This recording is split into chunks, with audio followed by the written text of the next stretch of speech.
اعوذ باللہ من الشیطان الرجیم بسم اللہ الرحمن الرحیم۔ میرا نام سہیل خرم فاروقی اور آپ دیکھ رہے ہیں ہمارا یوٹیوب چینل ہمارے مسائل اور ان کا انقلابی حل۔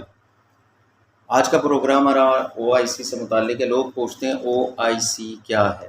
او آئی سی کا مطلب ہے آرگنائزیشن آف اسلامک کوآپریشن۔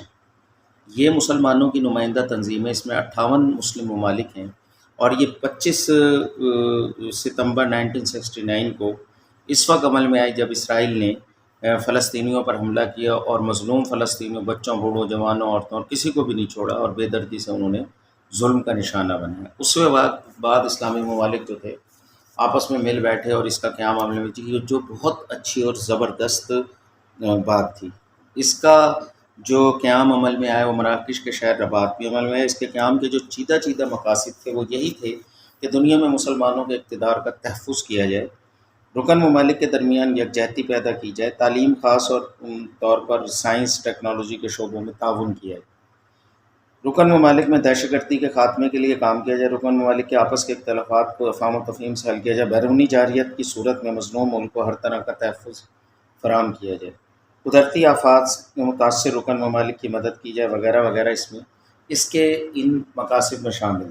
لیکن ہم جب یہ دیکھتے ہیں کہ او آئی سی مسلمانوں کی نمائندگی تو کرتی ہے، لیکن یہ کس حد تک اپنا کام کر سکی، کس حد تک حق ادا کر سکی؟ آپ دیکھیں کہ او آئی سی فلسطینیوں کو ان کے تحفظ نہیں کر سکی۔ آج بھی اسرائیل اور اس کے حواریوں کے ان کے اوپر حملے جاری ہیں۔ او آئی سی شام اور یمن میں جارحانہ خانہ جنگی کو نہیں روک سکی کہ وہاں پہ بدترین خانہ جنگی جاری ہے۔ او آئی سی عراق میں دہشت گردی کے نام پر جو لاکھوں لوگوں کو مار دیا ایک بڑی طاقت نے، اس کو بھی نہیں روک سکی۔ او آئی سی عراق ایران جنگ جو طویل عرصے تک چلی اس کو نہیں رکوا سکی۔ او آئی سی عراق کویت جنگ کو نہیں رکوا سکی۔ او آئی سی امریکہ کو آزاد افغانستان کے اوپر جو اس نے بدترین بمباریاں کیں اور مدر آف بمز گرائے تو وہ بھی نہیں رکوا سکی۔ روہنگیا کے مسلمانوں کو انصاف نہیں دلوا سکی۔ انڈیا کے نہتے اور مظلوم مسلمانوں پر حملے نہیں روک سکی، اور کشمیر کے جو مظلوم لوگ ہیں ان کا بھی آپ سب کو پتہ ہے۔ کردوں کا مسئلہ نہیں حل سکی، لیبیا میں موجود خانہ جنگی نہیں روک سکی۔ انڈیا، امریکہ، کینیڈا، آسٹریلیا، یورپ اور دیگر اسلامی ممالک میں جو مسلم ممالک پر حملے ہوتے ہیں اس کو بھی بہت زیادہ مؤثر طریقے سے نہیں روک سکی۔ اب او آئی سی جو ہے وہ ابھی تک تو ناکام رہی، لیکن اس کو مؤثر بنایا جا سکتا ہے۔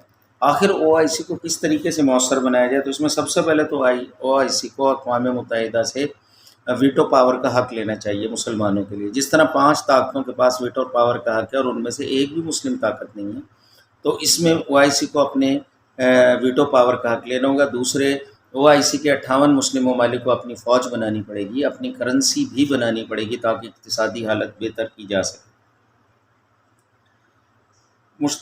مشترکہ کرنسی ہوگی، اس کا نام بھی رکھا جا سکتا ہے درہم یا دینار وغیرہ۔ تمام رکن ممالک میں موجود انسانی وسائل اور قدرتی وسائل کا تحفظ کیا جائے اس کے او آئی سی کے تحت، اور انہیں زیادہ سے زیادہ استعمال میں لایا جائے۔ تو یہ چند گزارشات ہیں او آئی سی کو بہتر بنانے کے لیے۔ ہمیں امید ہے کہ ہمارے حکمران اس کو مؤثر اور بہتر بنانے کے لیے اہم رول ادا کریں گے۔ آپ کا خیر اندیش سہیل خرم فاروقی 0301749738۔ میرا چینل لائک کریں، سبسکرائب کریں، پسند آئے تو آگے شیئر بھی کریں۔ بہت شکریہ، اللہ حافظ۔